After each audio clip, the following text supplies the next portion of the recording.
Relax, I'm here. Hey guys, it's Ace out there, and thank you so much for watching. And today, I'm giving you guys this awesome and amazing 3rd generation OU battle I had against one of my friends, Schogux. Now, like I said, this battle was awesome and amazing because he kept on making such fantastic plays, and my plays were fantastic also, and they just made this amazing and memorable battle. I mean, this battle was just great, and I feel that it should represent 3rd generation OU because it was so good. So I hope you guys enjoy this battle, and please be sure to stay to the very end so you can see how close the battle actually was. So in the beginning, into the intros and everything, we're not going to be doing that question anymore because I figured that it's going to take too long for you guys, and yeah, it just doesn't work out. So if you look in the description, then you'll be able to find that question, and then you can answer it in the comments below. So please be sure to do that. So if you look at this team, when I was making the team preview a couple minutes ago, I didn't even realize it, but my whole entire team is blue.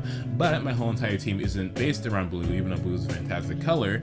But my team is actually a hyper-offensive team. Now, you may not say that too much because I have Pokemon like Vaporeon and Cloyster on it, but what basically it is that I have my Cloyster to set up spikes and get rid of them with Rapid Spin and spikes, and I have my Vaporeon who is able to set up substitutes and has Wish and is able to pass those substitutes and wishes to my other Pokemon. Now, my Swampert isn't as offensive as the rest of my Pokemon are, but it has Roar, which can help with the spikes damage. But my main 2 Pokemon for offensive attacking are my Heracross and my Raikou, both of them being my physical and special attackers. Now, Heracross I never really tried before, but I figured that it's an amazing Pokemon with its 125 base attack stat, and with the choice band, this thing is actually able to KO Skarmory if it has a guts boost and it takes it with a focus punch on the switch in. So anyway, if you look at this weakness and resistance chart right here, you can see that they're kind of whatever. I mean, there's nothing that's really like coming out here. I accept the grass weakness, I suppose, and the electric weakness, but I have things to compensate for that. And my team, like I said, it's very offensive, but it's also very defensive too. So that's why I like this team so much. So I really do hope you guys enjoy this battle. Please be sure to check out Schogux because Schogux is absolutely amazing. I love this dude. He's like my Mexican older brother, and it's fantastic. So please be sure to check out this channel, and I hope you guys enjoy the battle. So let's go.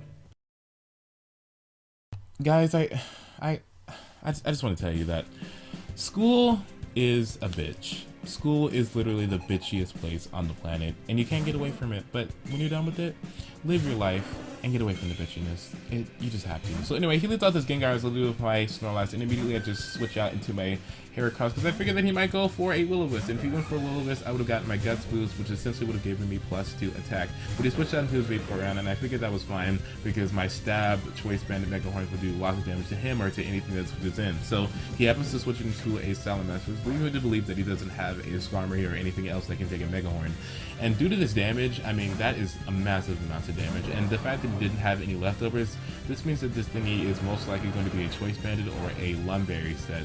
So due to this damage of this Rock Slide, even though it's not a lot, I still figured that this thingy is a Choice Banded Salamence. So I had to be aware of that later on because it could be extremely dangerous and can sweep my team potentially. So I figured that he was going to switch on to his Vaporeon. This is why I went to Lake Clam, and this is, I just baited his Toxic, so that's why I switched back out into my Scaraborn, and he does happen to go for Toxic, and it does hit, and now essentially I have about +2 attack with my Choice Band and my Guts boost. So my Megahorns will be doing extensive amounts of damage unless I miss, which I just did. So he gets to go for a Wish, which is really unfortunate because now he's going to be able to bring in his Salamence if this thingy dies this turn, with him being dead and the Wish being able to bring him back to full health. So I'm going to be able to go for my Megahorn, even though Vaporeon, most of them are really defensive and they have massive amounts of HP. That doesn't matter because Heracross doesn't really care about that. With 180 base power move, well, after Stab, and with +2 attack, without even going for a Sword Stance, with an Adamant nature, with 125 base attack, you're not going to be caring about anything that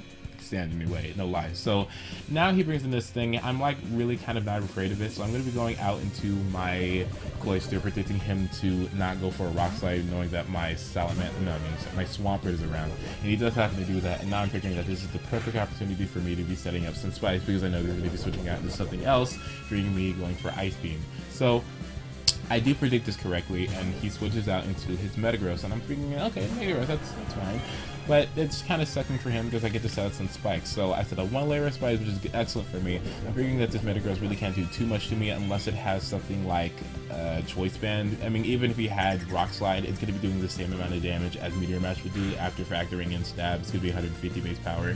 So I'm like, okay, that's fine. I'm seeing that this thingy is not Choice Banded because if he was, he'd be doing a lot more damage than that, and I would not be able to set up as many spikes as I'm able to do right now. So I'm like, okay, this is all good. And Metagross with this ratchet name is really not going to be doing that much to me, and I know that I can utilize, take full effect of this situation right now. I'm hoping that he doesn't have a Rapid Spinner, because if he did have a Rapid Spinner, that'd be bootsy and it'd be terrible, and I'd probably cry about it and tweet about it all day. So now he's going to be able to go for another Meteor Mash. Hopefully it won't kill, and I'll be able to go for an Explosion.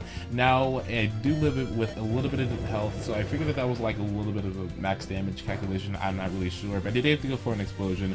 I figured that I had to have a Sway Switch into one of my Pokemon because it would have just been all bad if one of my Pokemon got hit with one of those Meteor Mashes and had to take unnecessary damage. So I switched out into Buttword. It's named Buttword X because I like to make people presume that this is a different set, which it was originally at first, but I figured that it wasn't really going to be effective too much when it comes to my team.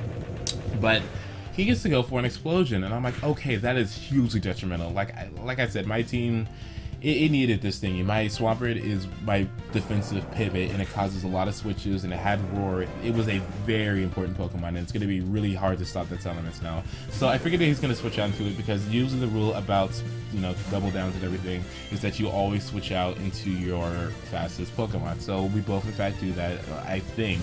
I'm not really sure what else he has, but I'm figuring that this is the most random thing he has. So I switched out into my Vaporeon. I think he might switch out to a different Pokemon.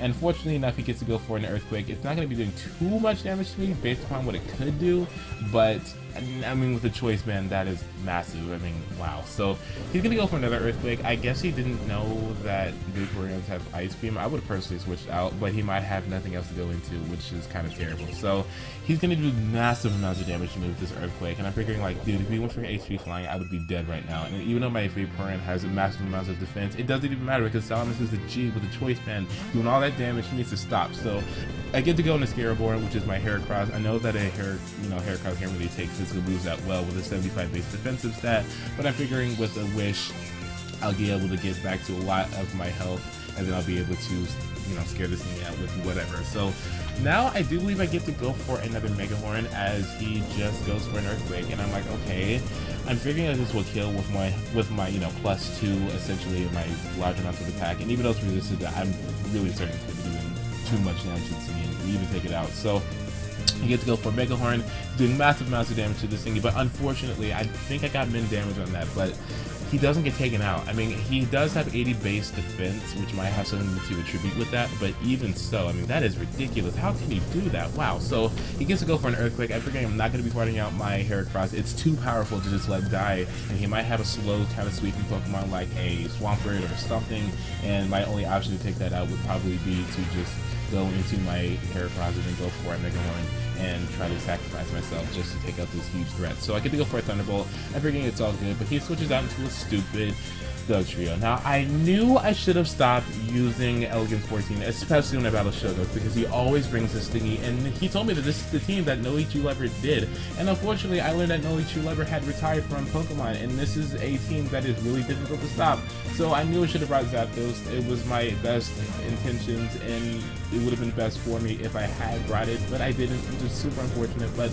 it's whatever. So now I get to go into Falsetto, which is my Snorlax. It's okay for me, because I get to go for a Body Slam, and to definitely take out this Dugtrio. I think Dugtrio only has about 45 or 55 base defense, so it can't really take moves that well at all. So that's going to be definitely taking it out as he switches out into his Tyranitar. Now he's just bringing all the threats, like, no lie, his entire team was just a whole bunch of threats, dude. And I'm like, okay, oh, you whoring is fine, and being a threatening person is fine, but when you're battling me, I don't know, I mean, it's kind of offensive to me to feel that, hey, you have to bring threatening Pokemon in order to beat me, but that's fine. So now at this point, I'm really in a bad situation, because the only thing I think I have left are my Falsetto right here and my Heracross. So I'm in a super bad position right now, especially this thingy is like max attack and it seems to be. Now I figured I could have went for a body slam at this point and paralyzed it and hope for a pair of hacks, but I'm trying my luck right here. I usually have luck with hacks. I'm a super lucky person when it comes to hacks, and I think the whole reason because of that is because I believe in my Pokemon and I believe in Pokemon Emerald, and we've been friends for such a long amount of time. We've been familiar with each other that, hey, bro, we ninjas, and I'm figuring that you can just give me a little favor and hopefully just miss some moves and give me some extra effects. I'm going to be switching out to my Heracross, hoping he misses, and fortunately enough, he does in fact miss. So my Heracross is in sync with me, he's in sync with the Sandstorm, he's in sync with everything, and that's why it allowed me to not get hit by this the Rock Slide, which is definitely taking me out. So now I'm only having one turn for me to do anything. So I only have Rock Slide and Megahorn as my options. I know he still has that Gengar, so I'm just going to be going for a Rock Slide because it had higher accuracy and I knew that it would take out everything. So yes, he brings in his Pedophile, and it's going to be indefinitely taken out with my +2 Rock Slide. I mean, you just cannot do anything about that. So Gengar is gone, and now we have both of our last Pokemon. He has a Tyrannosaur, and I have my Snorlax. I don't know how it's going to be working out. He gets enough damage to just live a little bit with that Spike damage, which is so detrimental and so important. If he did not if he brought in this thing a little bit earlier and taken just a little bit more damage, just a tad bit more damage, I might have been able to kill this thing with the spikes, but unfortunately it's going to be really bad for me because at this point he could take me out with a Rock Slide potentially, or my Falsetto could live with a little bit of HP because I'm able to have a lot of HP and everything, but he's going to go for the Rock Slide, and unfortunately enough I'm not able to live it because he got max damage or something. So Schogux does in fact win, and that was the closest battle I had for a very long period of time, and I almost beat No HU Lovers team. And so unfortunately, yes, I did lose, but it was a great game. You have to admit that was a fantastic game. It was pretty fast, and it was a pretty good battle. No lie, I thought it was pretty good. So GG Schogux, and that will never happen again. That will never ever happen again. So don't let that go to your head, because if you do, then I will use it against you, and I will destroy you instantaneously. So anyway, please be sure to check out Schogux' channel. He's a really cool guy. He does some cool narrations, and we did a dual commentary video one time along with the other, Crim's one and everything. So hope you guys can check that out and check out his channel. So please be sure to like if you liked it, dislike if you disliked it, comment if you were cool, subscribe if you haven't, share if you have the balls, and favorite if you are Fortress. Things have been going excellently right now with my YouTube channel. I have a significant lot more subscribers than I had before.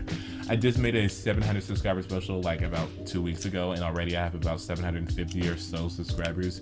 So I'm extremely grateful for you guys because of that, and thank you for being so loyal. No lie, it helps so much, and I'm almost at the point up to being there with OMG Hyde, who has about 816 subscribers, and it's pretty great. I really do appreciate you guys for your patronage and everything, and being able to like Thurgeon and everything. So yes, I really do hope you guys enjoyed this video. It was pretty great. Be sure to check out Schogux one more time, and please be sure to answer that question in the comments below, as I'm able to eat these smart sweethearts. I really want some sweethearts right now, and I gotta eat them like immediately. So I'm gonna see you guys later.